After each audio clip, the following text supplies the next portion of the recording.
Welcome to another episode of the Doll Diaries. Now in this video today I am going to be doing a sew along for Smart Dolls. Now this is a pattern by a designer called Creative Mum. I don't know her name actually. She's got some videos, she's got loads of videos on YouTube. Now this is a free pattern. Now I am going to show you how you get this pattern and how you sort of purchase it. It's free, but you have to go through a process to get this pattern, and then I'm going to show you how to sew it. But I will show you the finished results of this dressing gown now. And here is Imogen wearing it. Now I bought, I believe, a metre of fabric from, I think it was Pound Fabrics, which is in my local area actually. I've never physically been there. I remember going somewhere and I drove past it and I got all excited. But yeah, I just got this delivered, this fabric. And here is the fabric here. And it's a waffle fabric. Now I knew this was suitable for dressing gowns because I've made myself a dressing gown in waffle fabric, in a white one. I bought the waffle fabric from Sewing Street, but I must admit I really love this colour, this mint colour. There was a choice of colours and this is what I chose. So I've been into my local Hobbycraft quite a few times. I've wanted to make this for some time and I kept going in there and I was looking for like a toweling fabric or something and I just couldn't find anything. Now I've had a look at the designer of this pattern. Now there's no written instructions. She actually does a video herself for Sew Along, but I believe she may be German speaking, but there is English subtitles underneath, so that's how I followed along. But I'm going to do a video for you in English speaking. But I believe she used bamboo terry fabric, which looks more like a toweling but looks like a lightweight toweling. Now if I was using this for maybe an 18-inch doll, this would be fine, and Smart Doll. But if I was making a dressing gown or something for a smaller doll, maybe like a Blythe doll, which you can see behind me, then it might be a bit too big for them, unfortunately. But doesn't she look wonderful? Now I have added some belt loops. Now there are a number of free patterns. There's definitely a jean pattern on the Smart Doll website for jeans, and there is a pattern for belt loops.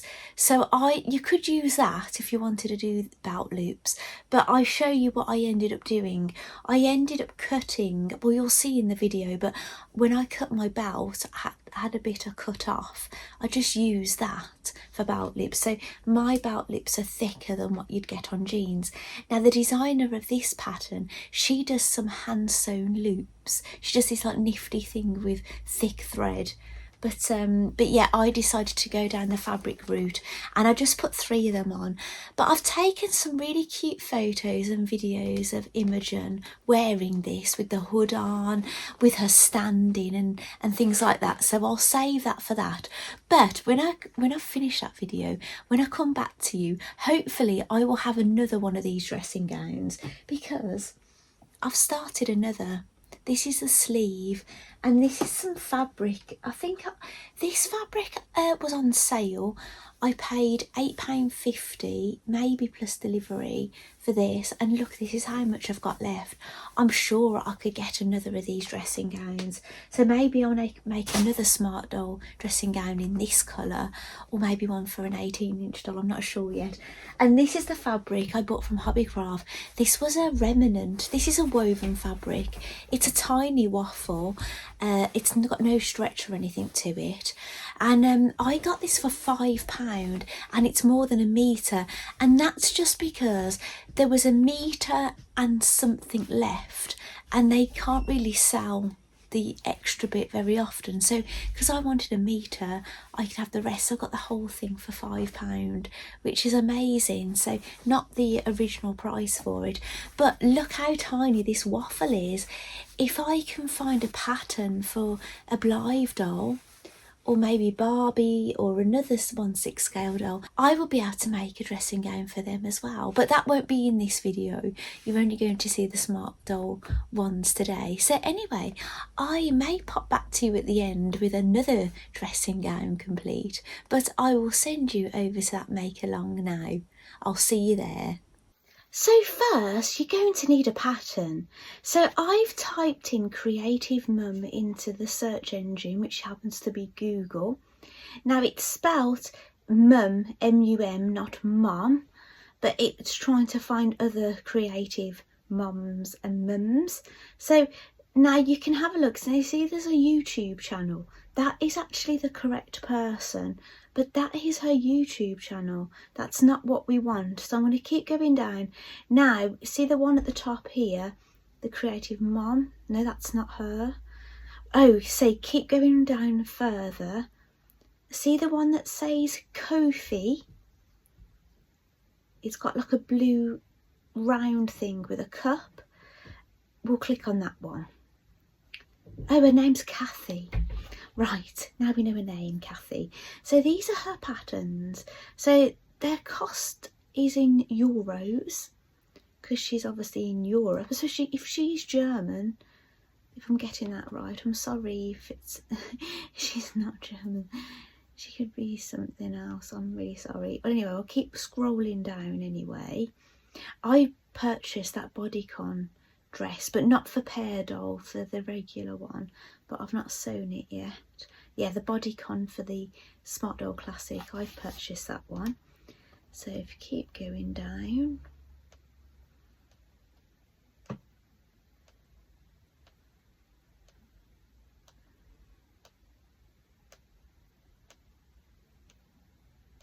Gosh, she's got a lot of patterns, hasn't she? And they're not just for Smart Doll. So can you see a doll wearing a dressing gown?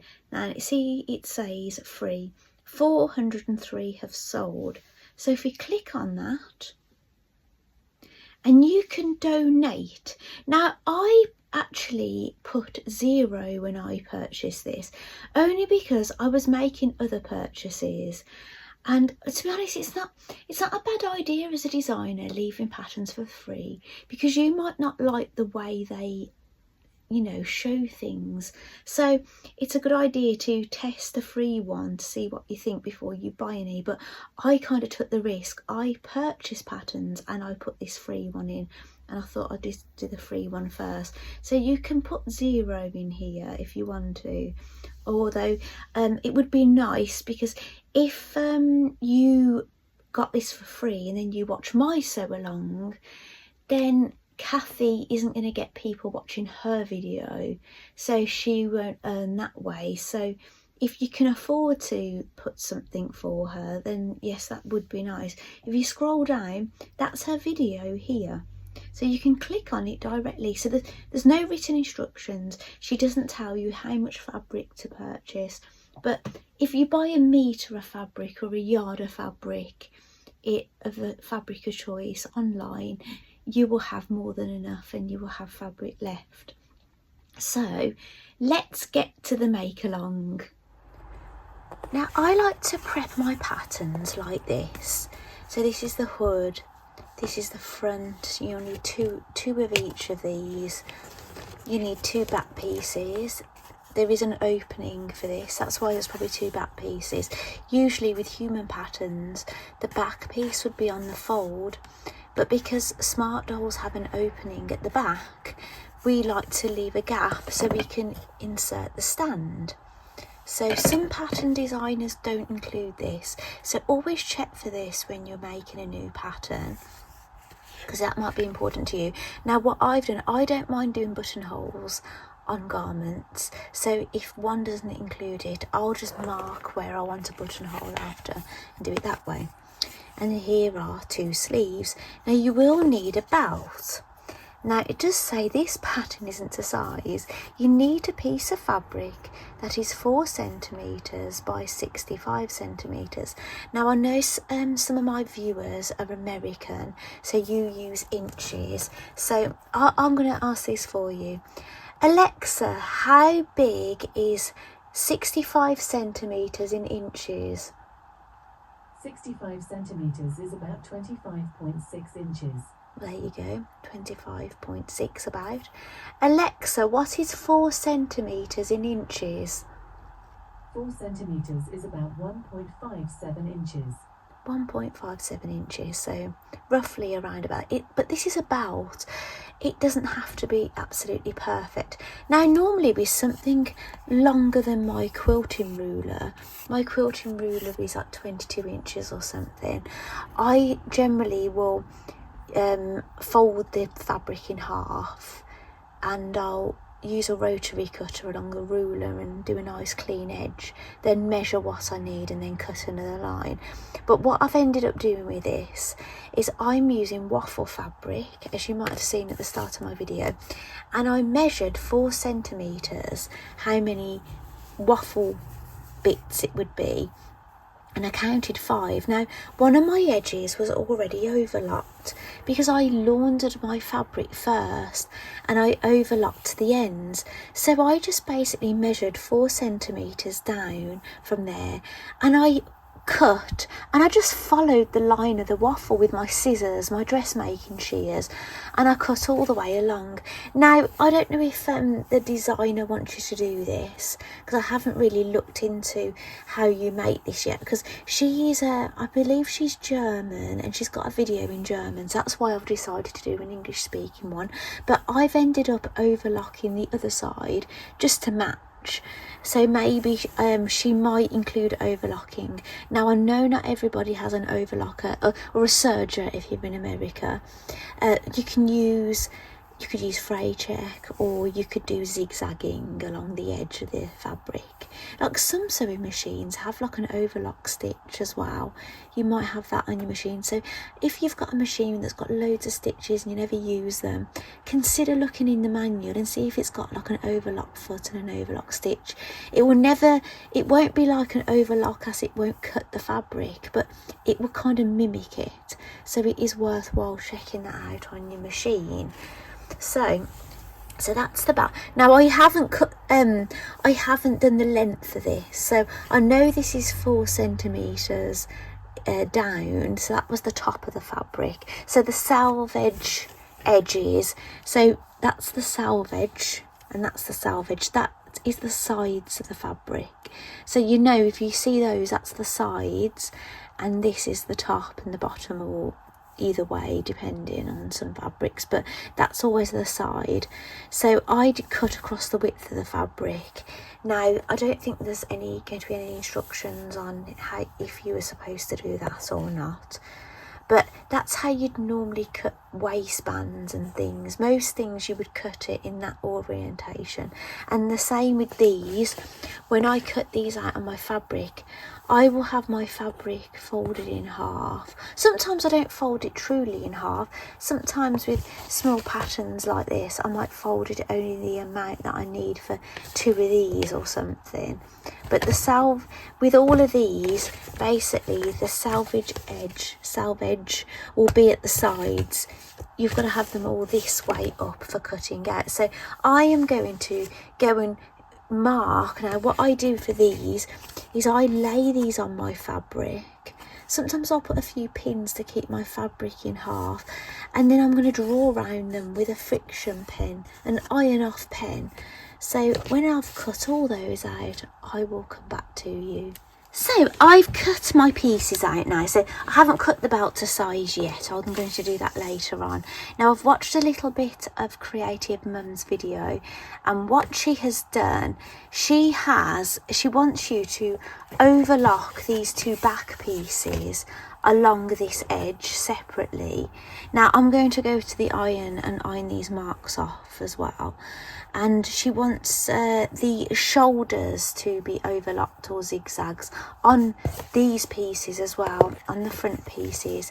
And I noticed for her fabric she used a bamboo terry fabric, but we're using a waffle fabric, which is what you can have for like a dressing gown and things, because I've made one for myself in this waffle fabric, but in a white fabric. So I'm going to go to the machine now to overlock the edges that Creative Mum says, these 2 straight back edges and the 2 shoulders, and the 2 shoulders on the front pieces.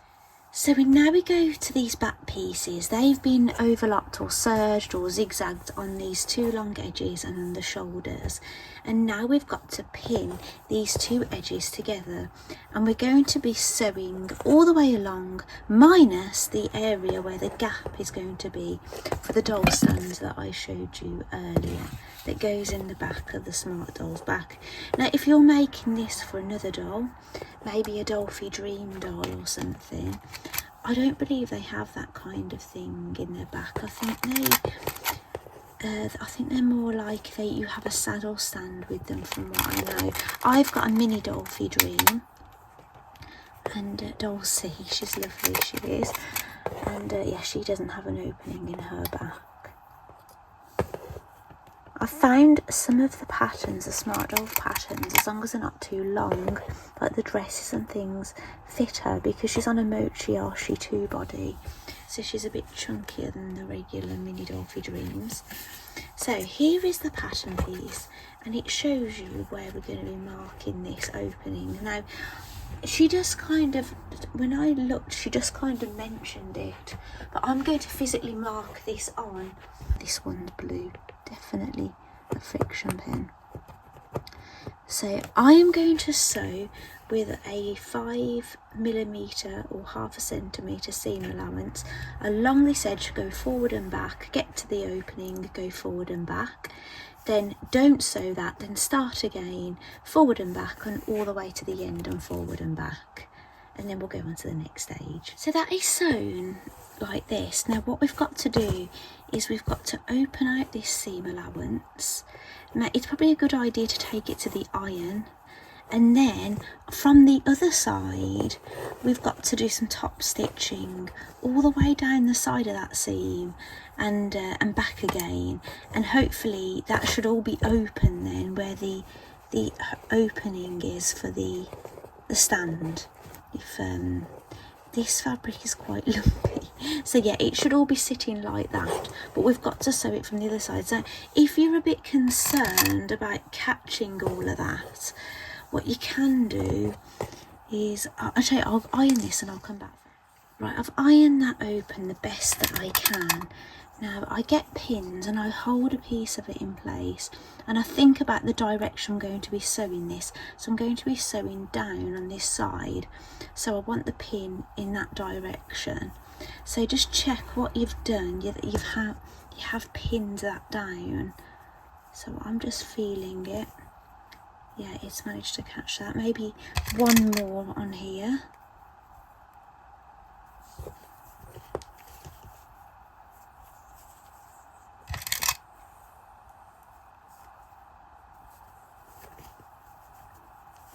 You especially don't want the piece here flapping over to the other side, because it's going to close that opening up, isn't it?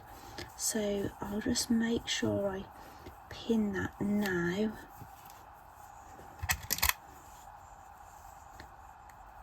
Just check it each time. So I'm going to continue in that manner. So I've pinned along that side. Now what I'm going to do is I'm going to pin the other side. So I'm going to be going in the opposite direction this time. So see, the pins are going in that direction. This time they're going to go in this direction.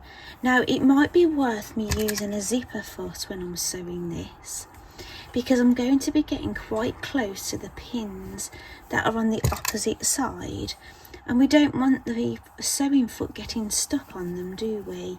Now it was definitely worth doing this, because when I pinned my first side, I definitely noticed that one side was flopping over to the other side, and if I'd have sewn it without pinning it, it would have been sewn to the wrong side. So I think this is a step worth taking. I know I'm doing this quite quickly, but I'm quite confident this is going okay.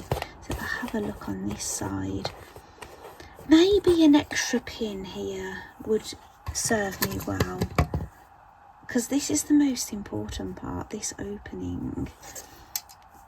Yeah, so yes, I'm going to maybe install my zipper foot just because this isn't much of a seam, so we're going to have to get quite close to the edge of here, but we have got these overlock stitches, so at least there's a bit for it to catch on. Okay, I'm back from doing that. Now, I didn't take you with me to the sewing machine because I've already got 2 cameras set up, and that's going to be really tricky doing editing. As it is, I can't really be moving another one. So I bought the zipper foot over here. So what I did is I used that edge as my guide along the seam, like that. And I set my needle just a little bit over, not in the centre, just a little bit over, just so it would be catching that very small seam allowance. And I lengthened the stitch length a little, just so it went over there easy enough. So I went all the way down using that as my guide along the seam, and when I got to the bottom I just stitched across a little bit, turned the garment around, and I came back down the other side like that. Okay, so hopefully that helps you rather than me taking you to the machine. Now I've watched the video. Now what I noticed is this designer didn't really do anything with these overlocked edges. Normally I kind of finish them off and things as I do them, but she kind of just leaves them very short like this. And yeah, and then hasn't really said about doing anything with them, but maybe it's not going to be important, we don't know. So so now we're going to lay these shoulder pieces together like this. I don't think we have a front and back with this waffle. Maybe we do, but I don't know. Do you know? Let me get my pin cushion. I've got 2 of these, so one hasn't got many on them now. And I've still got biab on some of my nails and not on others. I've not been able to get an appointment to get them done. There's just been none available. And I've got one later this August. It's been that awful. I've actually been tempted to get someone to soak them off and then not have them anymore, because that was one of the things that concerned me when I started having a nail appointment, is whether I'd be able to go in when I needed to get them redone. And yeah, and it's just insane having to wait so long. So here we go, here's the shoulder pieces. So now we're going to sew those with a quarter of an inch, or 5 millimeters, half a centimetre. The shoulders are sewn.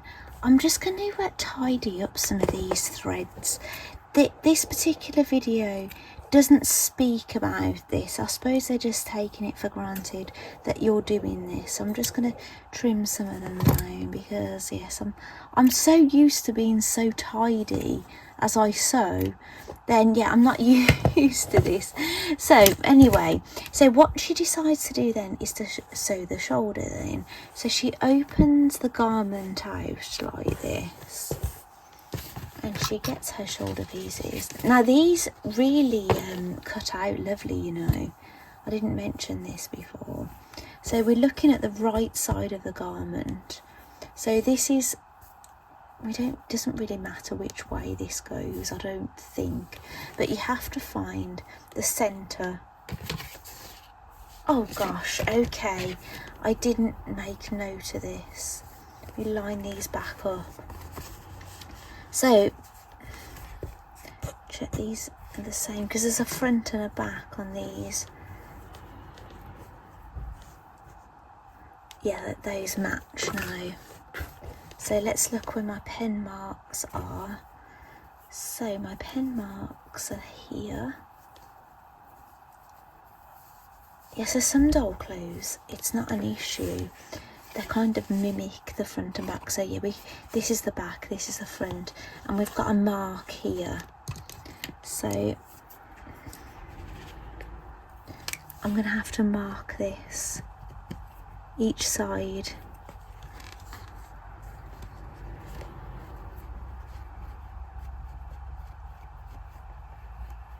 There we go.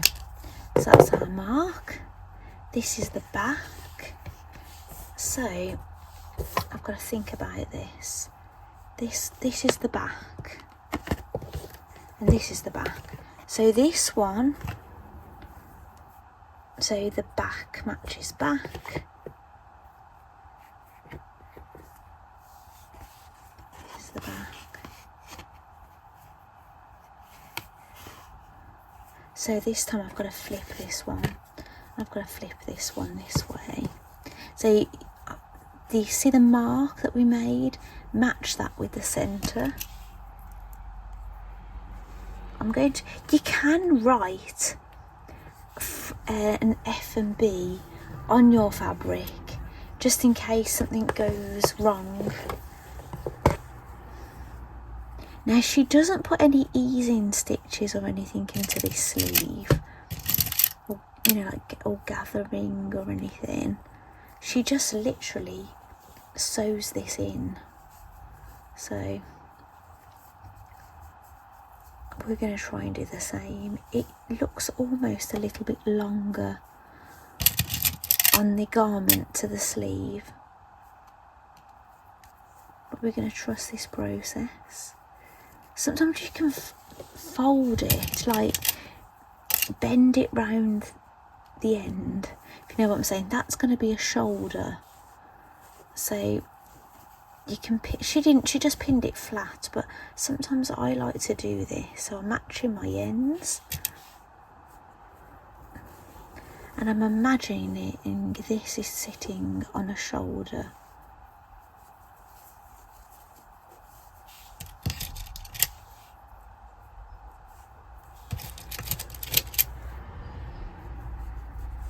Right, I'm going to go and sew this and hope I don't get any puckers in it. Wish me luck. Well, surprisingly, that went very well. That's the inside of the garment and this is the outside. Now I've got to repeat the pinning and the sewing of the other sleeve and hope that goes so well. And then what the designer does is she takes it to her overlocker and she finishes off the edge. So what I'll do is when I finish sewing this one, I will go and do the same and then come back to you. Okay, I've overlocked those inside the sleeve heads, and also you've got to overlock or zigzag the ends of the sleeves, so I've gone ahead and done that. Now I'm guessing we're going to be either, oh no, I'm not guessing, I know next we're going to be flipping this over by 1 centimetre and stitching it from the top, so I'll go and do that. I watched a bit of Creative Mum's video. Now what she said to do is before you stitch down the hem of the sleeve, I've pinned it in place, she says to make sure the length is okay. So this is what you do, you match up the armhole and then fold along here and then make sure the ends are going to meet up down here. Otherwise you've got to make an adjustment on this now. Now I've just followed the squares because if I go off it's going to look uneven, isn't it? So I do think my hem kind of is thicker one end and thinner down the other, but I've had to do this to make this look right. So then when you've done that, you've stitched it down, then you're going to be pinning all the way down the arm and all the way down the sides and overlocking those, and then I'll come back to you. Right, I've basically done all that. So I stitched the hem down, I then sewed all the way from the sleeve all the way down the side of the body. Oh my goodness, I've got something stuck here. I need to snip that out. That must have just got caught up at some point. Well, anyway, I've done that on both sides. Now what I did, because I've got some overlocking stitches hanging off the edges of here on the sleeves, I've got a thread here as well. Let me just snip that off. I use a zigzag stitch, and I just zigzagged the ends of my overlocked edges down here. You might not be able to really see that. So my overlock stitches have been returned about here and then I've snipped them. So now we're going to put this aside. Hopefully, is this light enough for you? So now we're going to be working on the hood. Now I know we're going to be doing some separate overlocking because I've had a look at the video, and let me have a look at what she's done here. So I believe she wants us to overlock each piece individually around here to this point. That's what I believe, so I'm going to go and do that. So those are both overlocked now. Now we've got to piece them together, and we've got to sew them with the seam allowance, the 1/2 centimetre seam allowance. So we're going to pin this and then sew all the way from here all the way down to the end of that overlock stitching. It definitely was to there. You don't overlock that bit or that bit at this stage. I don't know if you do it later on, but at this point you don't. So this is what we're going to be sewing. Then when you've done that, she wants you to open out the seam and then top stitch from the other side. So yeah, that's quite a bit of work, so I'll go and do that and come back to you. Right, I'm back. So I've done what I said, but I only top stitch on, I was a bit naughty. I put all my seam allowance to one side and then stitched down the one side. My fabric isn't quite as bulky as the fabric that's getting used in Creative Mum's video, so I'm just going to turn my dressing gown or bathrobe the right way out. I don't know how difficult these sleeves are going to be, but you're getting to see this. Now, I don't think this fabric would be as tough as some like toweling type fabric, so bear that in mind. I'm just putting my thumbs in, and then I'm pushing the end in, and then you can kind of do it bit by bit. Actually, I've got that end in, and now I'll go back in and try and push the rest through. Yeah, luckily it's large enough I can do that. Now if you're sewing for a pear-shaped doll, because smart dolls come in classic and pear these days, so the clothes are going to be a bit bigger, so I think turning it inside out and things would be a tad easier. Now Creative Mum puts the dressing gown so the right side out, and then she gets the hood, so that's the inside of the hood, and she lays these across like this, so you get the centre. Got some overlocking stitches there. Match that bit, that centre bit of the hood, up with your centre piece here, and pin. And I've left my pins, but luckily I can reach where I sew. I'm sitting on the floor here. I think last time I did a sewing demo for you, I was doing it in my kitchen, and it was rather nice actually. I had my ironing board on top of my hob. That was eventful. So I'm matching up the two corners here.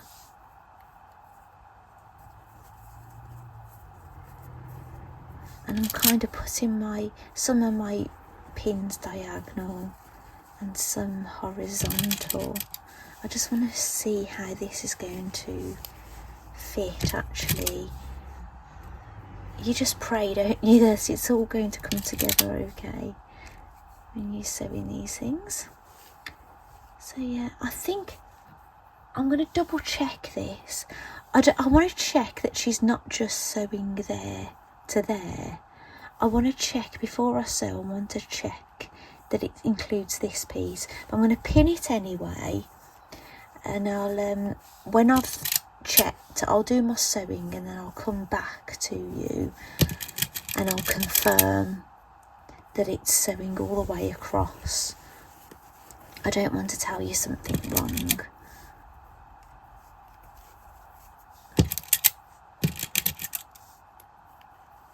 Right, so off I go to check, and I'll do my sewing, and then I'll let you know.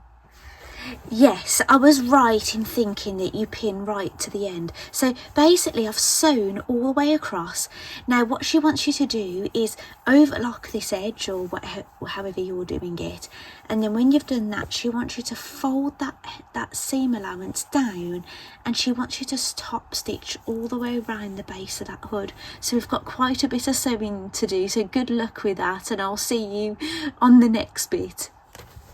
Right, we're getting close to the end. Now we have something that looks like a dressing gown, don't we? So, but what she wants us to do is she wants us to overlock all the way around the front, round the hood, round the other side at the front and at the hem.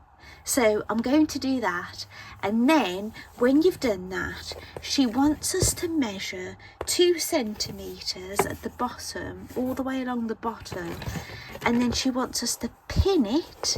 So maybe measure it, or you use your pattern piece to measure it if you want to, and keep working along placing pins in, and then she wants you to stitch that down. So I'm going to do all that overlocking, and then I'm going to do that hem and stitch it down, and then I'm going to come back to you. Happy sewing. Now, one thing I want to mention before we do the hemming, now I've overlocked all the way around the outside now. What she mentions is when you've actually pinned this, so I'll just pin the 2 ends just for so you can see them like this. Obviously we're going to pin all the way across.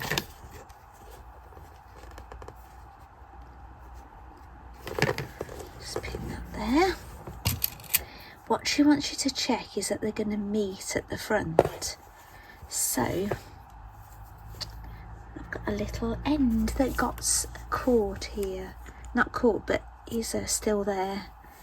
The good thing is, as you go along, you end up cutting off a lot of your overlocked edges anyway. So you don't have to keep tying them off as you go. So what she likes to do is line up the edge, the seam of the hood, like this, and then hold your dressing gown down and make sure when you've done your hemming they're going to meet here. So mine will do, so I'm going to pin the rest of this now. Now I've done that hemming at the bottom. Now we've got a bit of a big job now. Now we've got to basically do the same thing all the way around, 2 centimetres, measure it all the way around the hood and all the way around the bottom, and then stitch that in place. You stitch it just beyond the serge edge. That's what she says in the video. So that is sewn and put aside. Now what we need to do is sort the belt out. Now I've cut this, actually I need to cut this end off, this selvage end. I've cut this to 65 centimetres, excluding that selvage. And what the designer wants you to do here is she wants you to sew very close to the edge, across the end here and along the edge. But what she does, I couldn't see in the text how big of a gap, but halfway along she wants you to leave a turning gap. So when you pull this through, you've only got to pull half through on each end, if you understand what I'm saying. So let's mark the halfway point on this. So this is halfway. There's a hair on here. It's a dark hair, so it's not mine. Must be a doll. Who have we had on here with dark hair? We've had who did we have? I've had North on here. North has got grey hair. So maybe we'll leave this kind of gap on this side. That's no good to you, is it? Saying this kind of gap. So 7 centimetres or about 3 inches. So leave like a 6-inch gap, or maybe 4. No, we'll do a 4-inch gap. So 2 this side. Yeah, I'll move that over a bit. And then we'll measure 2 inches this side. So yeah, we're going to leave a 4-inch gap in the centre. And how we're going to know that's the gap is these pins are upright, and all the other pins we're going to do on the horizon like that, in the direction we're going to be sewing. So because I'm sewing this side, I need to be able to pull them out as I'm going along. So then we're going to be able to turn this through all well and good through this gap here. So on this side, she doesn't overlock this, you know. Maybe she thinks it's too bulky to overlock it. Yeah, maybe that's why. So yeah, I think really go quite close to the edge with this, because we may have problems.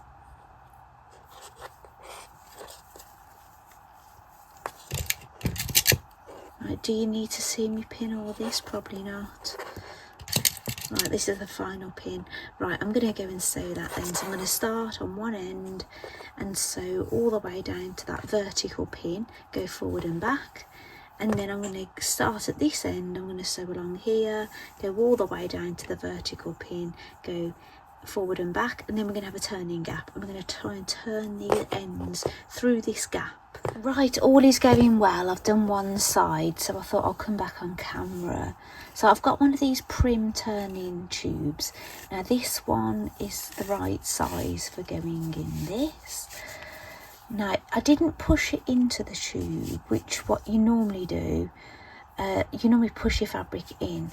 I kind of eased it over the stick like this. I just used it as a beginning kind of thing, if you know what I'm saying. Normally you'd push it into there, but I didn't need to. And then the stick that's still in there, I just kind of use that, if I can get it, just to poke that end out a little like this. So I'm guessing now, well, I haven't looked at the video, we're going to be doing some top stitching, but remember to remove whatever you've done for turning this through. It's getting this is the problem actually, using overlocking. It's highly likely to get a bit stuck in there.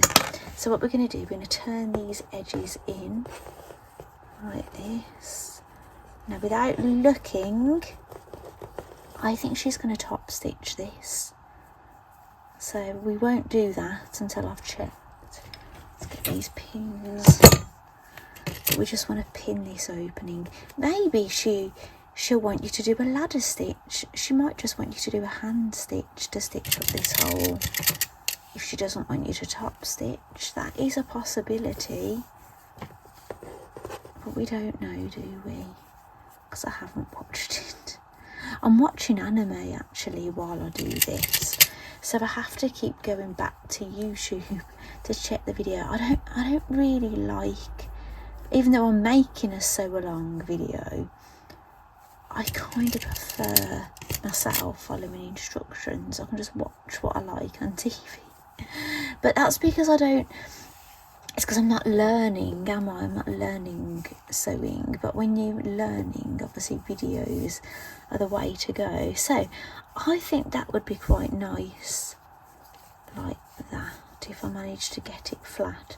I'd have to make sure I keep it like that. So yeah, let me find out and I'll come back. Right, I've watched the video and guess what? We're going to be hand stitching. So yeah, she's not top stitching this at all. And I know she sews some loops. I remember briefly looking at this video when I wanted to buy the pattern. So I've threaded my needle and now I'm going to take the end of the thread with a bit left over and I'm going to hold it. I'm going to go round about 6 times, something like that, and then pull the knot over. And then I've got a knot. I have shown this quite a few times over the years on my videos. I'm just going to trim close to that knot. Now I'm going to try and get this knot inside the work on the edge of the fold so it disappears inside. Yeah, it's not going to come through. Now a ladder stitch is you take then the thread, the needle to the opposite side and you keep going along like that. So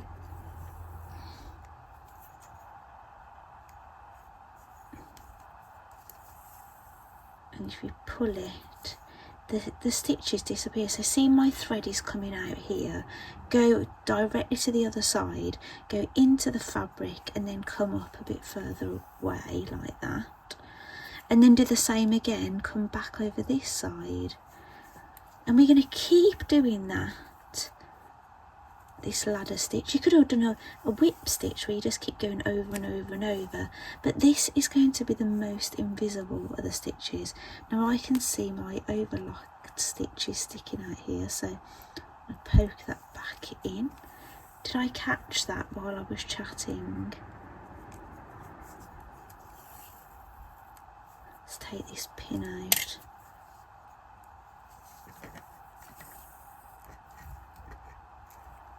I can see a few ends of this fabric sticking out. If you've ever got anything you're a bit concerned about, you can always poke it back in with a pin and a bit of glue or a bit of fray check or something. But I'm not too concerned about this at this time anyway. My husband's played a tennis match and he's come back and he's gone to have a shower. So I'm sure when he's done he's probably going to come and get me. But I think he's on the phone.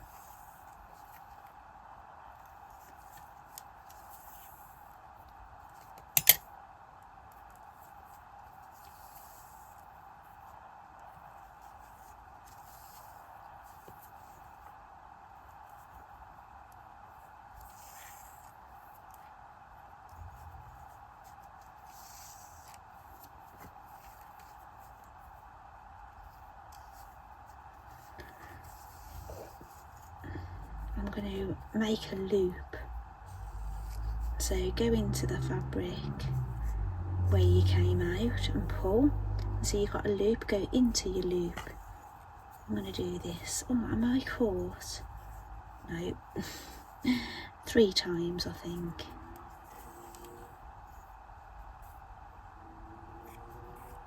And then go into my belt and back out again and cut close to the edge.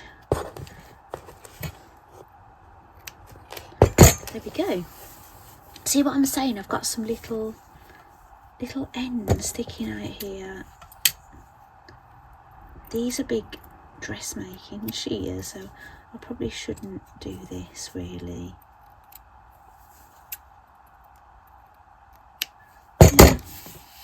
But like I say, I can put a bit of fray check on those if I'm a bit concerned. So we have a belt. So I think we're going to be putting some loops on this dressing gown so this belt doesn't fall off.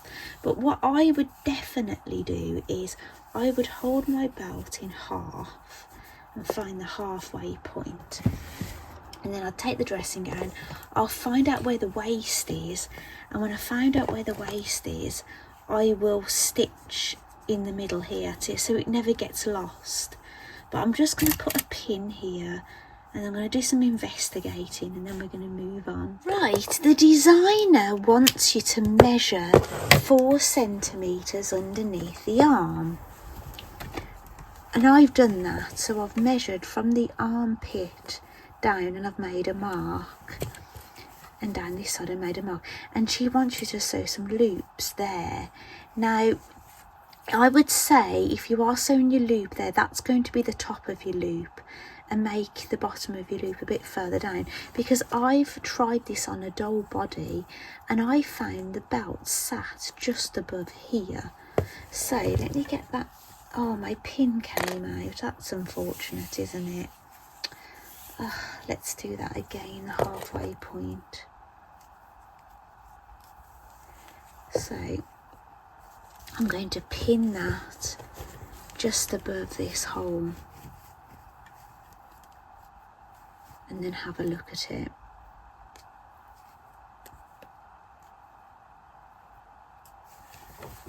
So we can see my mark here. Let's follow this along. See, yes, that will be okay. That, as long as that's the top, and I'm going to make another mark because I think you need this loop to have something about it, really, because you need a bit of a gap for this. So you could make some belt loops. Do you know, I'm pretty tempted to do that actually, because I've been making loads of jeans. There's my mark on this side, make it at the bottom.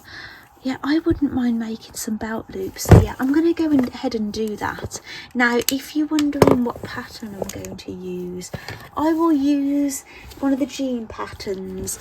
Now, you can get these for free on the Smart Doll website. Sorry, my name shut. Here.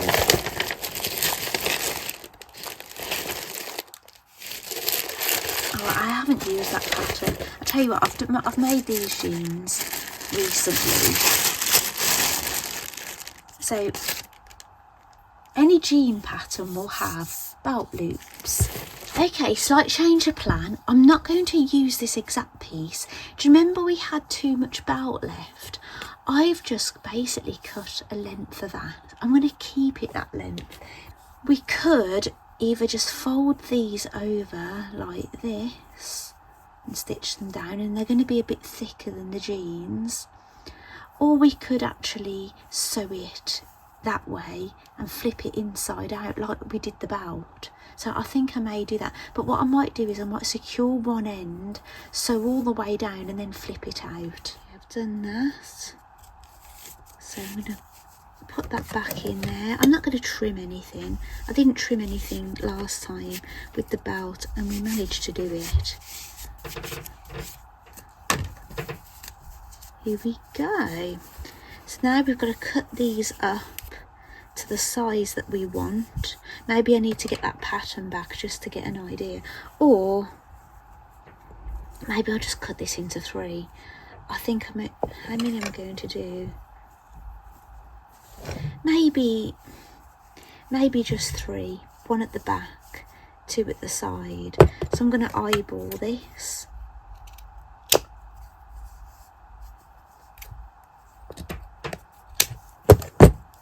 Are they the same size? No. So I'm just going to match them.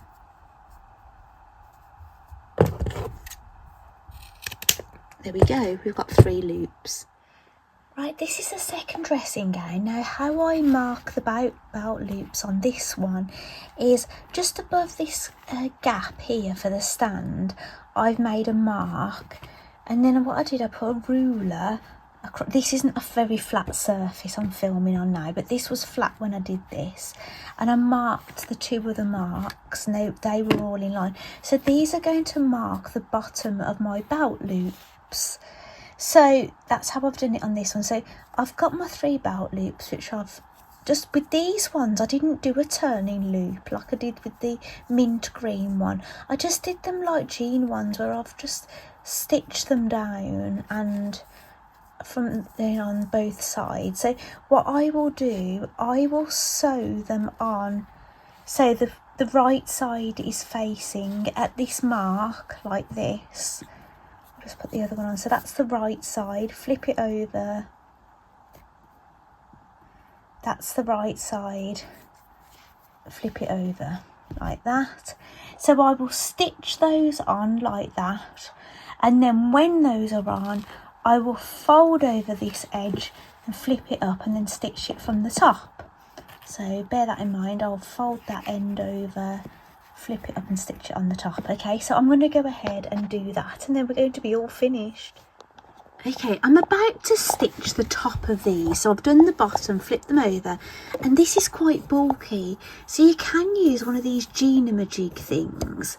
Now I'm holding this phone with my hand, so let me just put this in place and then I'll come back to you. Right, so I've lifted the foot up and it's sitting on top of this Gina-majig thing, and it will just give it a little bit of support. Let me just check. I don't know if I want to sew a pin here. I might be. Let me just get this pin out. So I've gone forward a couple, go back a couple. Sorry if I'm getting in the way of the camera. And then it will pop out the back if it just gets too far. And then reverse it. I'm going to go over this a few times So then it has popped out the back now, look. It just helps give it a bit of support at the back of the foot. So I'll do that when I get to the other ones as well. Welcome back. So I basically just sewed those onto the dressing gown. Now that isn't in this pattern. What the designer does, she makes some thread loops. So it's just an alternative option, and it's worked really very well, and I'm really happy with that. But you might be able to see here, there's it's just a little thread loop. So there's different ways of making thread loops there are. She kind of did it, it was almost like she was crocheting the thread, but you'd need quite thick thread, like top stitching thread I think, to do this technique. I don't think your regular sewing thread would be the suitable thing to do this technique. So anyway, do you want to see my dressing gown and the doll I've chose to wear it? Now, you might have seen her at the beginning of this video, because at this point I've not done my intro, so you might have seen her already, but yeah, I'm going to show her again.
Now welcome to the final part of my video. Now I have got a little bit of video and some photos to share, because as you may have noticed, I've made 2 dressing gowns.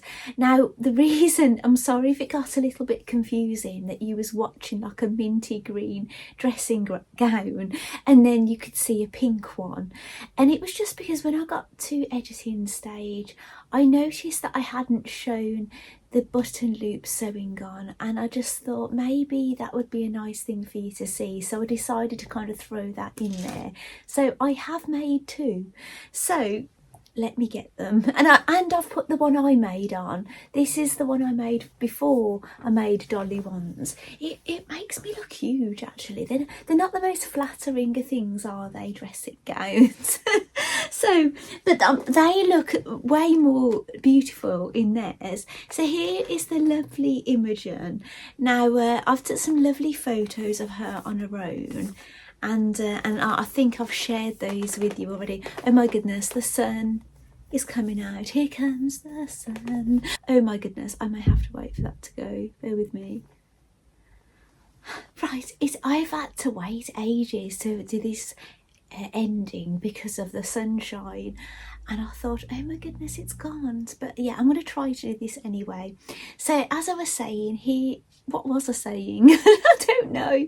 This is Imogen in her dressing gown, and I think she looks absolutely lovely in it, and I managed to take some lovely photos. I've been dying to share them, but I've only shared 1 photo of her, saying that this video is coming, and I've kind of held back. But I'm now really ecstatic, because now we have another. Now this could be worn as an outer coat actually. So here is the lovely Mirai. Oh, and doesn't she look beautiful? So this could definitely be a coat she wears outside. Do you know, it's got that kind of dressing gown look about it, but look at the fabric. It's so like outerwear, isn't it? This was so on trend, wasn't it? I don't know if it's still quite trendy, but this was definitely a recent trend. But this definitely looks like dressing gown, doesn't it? And mine certainly looks like dressing gown. So, oh, they look absolutely lovely. So I haven't taken it. Oh, I have, sorry. I've taken photos of both the girls individually. Put on my knee like Santa and I've taken photos of them together, and they just, oh, they look beautiful, they do. So I'll share those photos with you when I've finished talking. Now I'm really happy that I made two of them actually in two different fabrics. Now it was totally a different experience sewing it on this fabric to this one. This was a highly frame fabric, so I'm so happy I have an overlocker, because it would have been a bit of a nightmare. Now, do you know when I had to do all that pinning along the back seam to keep the seam in place for the top stitching? I didn't have to do that on this one. It irons so flat. I had no worry that it was going to do anything, and I did end up snipping the bulk on this hem to go for the seam to go in the opposite direction, but I didn't feel like the need to do that on Imogen's. So there you go. You just don't know, do you? So but I'm really happy with how these have turned out. I forgot the name of this designer again, but she does say you can make and sell things from her patterns, which is really lovely, isn't it? Some of the designers aren't so generous. They just don't want you selling their patterns, which is fair enough, isn't it? So yeah, so I really hope you've liked seeing these dressing gowns made up. I'm wondering if there's anything else I need to tell you about the process of this. If I've missed anything, or there's something you'd like to know more about that I didn't explain or something, then please message me in the comments of this video. I highly recommend you watching Creative Mum's video as well as mine. Now she actually shows the garment under the sewing machine, so that might be useful to you. You might want to see that, and you'll get to see her sewing those thread loops as well. But it's not that I just didn't want to do them. I wanted these kind of loops, I did, because I thought, well, I've got loads of this fabric and I've got these ends of belts that I've got, so why not use them? So I'm going to leave you with some more music and some more video and photos, and I will see you next time. You say bye, girls.